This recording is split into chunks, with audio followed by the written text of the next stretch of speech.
In today's episode, we dive into cybersecurity news, including Apple's sweeping security patches and scam alerts across macOS, iOS, and other platforms, Binance's high-profile WeChat hijack that fueled a meme token pump and dump, and a torrent of critical Linux kernel CVEs demanding immediate patching. Next up in Apple news, a major wave of security fixes and scam alerts is rolling out across macOS, iOS, iPadOS, and Apple's other platforms. Here's what you need to know.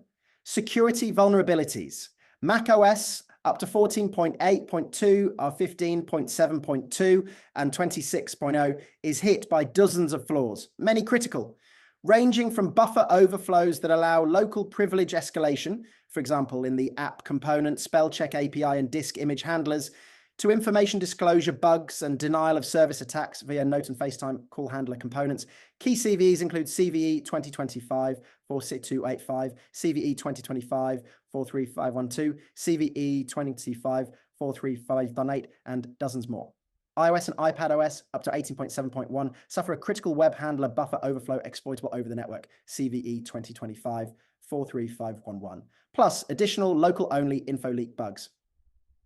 Across-platform buffer overflow, CVE 2025-43523 impacts macOS, tvOS, visionOS, watchOS, iOS, and iPadOS up to version 26.0.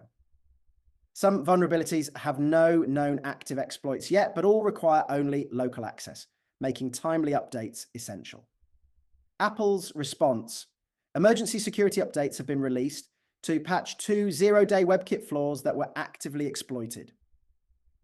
Users and administrators are urged to install the latest system and component updates immediately. Scam and malware warnings. iPhone users are being targeted with fake iOS system-style windows designed to harvest Apple IDs. A new macOS malware campaign uses trusted search results and AI prompts to trick users into installing a malicious command. Hackers posing as law enforcement via email continue to phish for private Apple account data.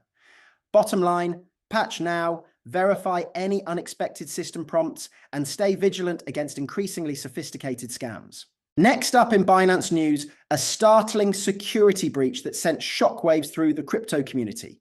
Hackers managed to hijack the WeChat account of Binance co-CEO Hijack and used it to pump a shady new meme token called Mubaraka, often tagged Mubara. Here's what went down. 1. The attack. Cybercriminals gained access to Hijack's WeChat by exploiting the typical weaknesses of Web 2 platforms, likely through phishing or credential stuffing. Once inside, they broadcast messages to official Binance groups, hyping the Mubaraka coin as the next big thing. 2. The pump and dump. Within minutes of the unauthorized posts, Mubaraka's price skyrocketed on select exchanges, creating a classic pump frenzy. The scammers quietly sold their holdings at peak prices, raking in roughly $55,000 before the token collapsed. 3. The fallout. Changpeng CZ. Zhao himself warned users about the incident, stressing that even top crypto executives aren't immune to Web 2 vulnerabilities. Binance urged its community to be extremely cautious of messages on traditional social platforms and to double-check announcements via verified on-chain and official Binance channels. 4. The takeaway. This hijack highlights a growing danger. Dormant or poorly secured Web 2 accounts owned by high-profile crypto figures can be weaponized in market scams.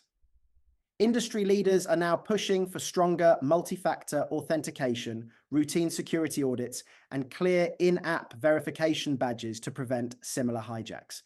In short, the Mubaraka episode serves as a cautionary tale. Even the most trusted names in crypto must treat every social media foothold like a potential attack vector, and users should always verify big announcements at the source. Stay vigilant out there. Next up in Linux news, we've got a double header on kernel CVEs and a torrent of fresh, critical flaws you need to know about. 1. 2 recent articles take stock of Linux CVEs. The first digs into the rising count of Linux security advisories, noting a sharp uptick in annual CVEs as the kernel grows ever more complex. The second drills into the details. which subsystems carry the most bugs, how quickly fixes land, and how maintainers triage severity ratings. 2. A wave of critical kernel vulnerabilities. Security researchers have catalogued well over 100 critical rated CVEs affecting Linux kernel versions as far back as 4.19 and up through the latest 6.17.7 series. Here's the broad brush. Impact profiles. Denial of service is the most common risk, from simple crash bugs of ARC-key, find parent, DMH, ALEC coherent, FSIG, func, sync, webstig are enable, PTP, clock cheat set time, to complex driver hangups, Wi-Fi feeds 12K, chi bar, iStart driver, Harch event work, USB submit, URBI, F2Fs, and XT4 discard threads.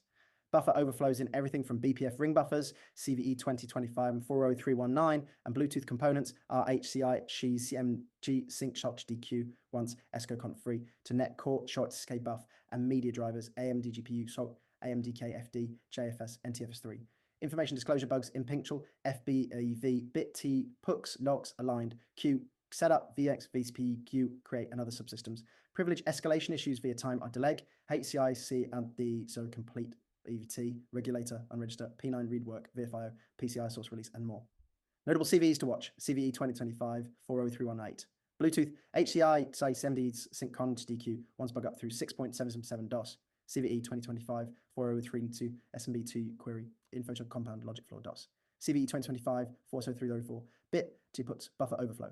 CVE 2025 40306 exatary key buffer overflow. CVE 2025 40324 NFSv4 NFSD4 read and release denial of service. CVE 2023 53748 537 539 older info leak and privilege elevation issues still lurking in 6.1 and 6.3 branches. What to do? No widespread public exploits have surfaced yet, but the risk is high. Check your distro's security tracker and patch kernels to the latest point releases beyond 6.17.7 wherever possible. Reboot critical servers after updates to fully clear vulnerable code. That's the roundup. Keep your systems current, subscribe to distro advisories, and stay tuned for more Linux security coverage right here.